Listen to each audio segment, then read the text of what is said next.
this lesson, we will learn how to talk about ages in sentences.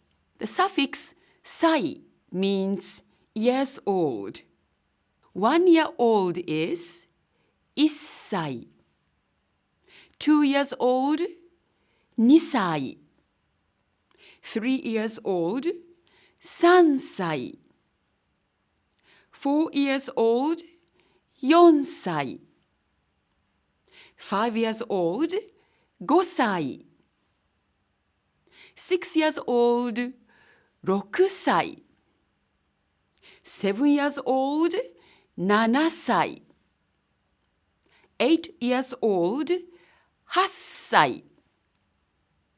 And not 8歳.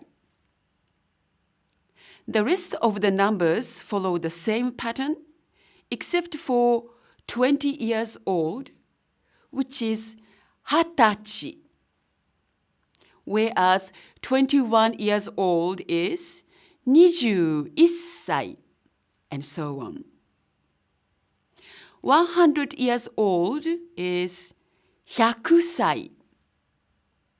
101 years old, 101歳.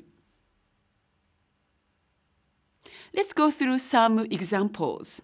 To say, I'm 21 years old is 私は21歳です。私は21歳です。To say, Kazuko's child is 6 years old is 和子さんの子供は6歳です。和子さんの子供は6歳です。In this sentence, 和子さんの means Kazuko's, and 子供 means a child. は is a topic marker, and 6歳 means 6 years old, and ending with です makes the sentence polite. 和子さんの子供は6歳です。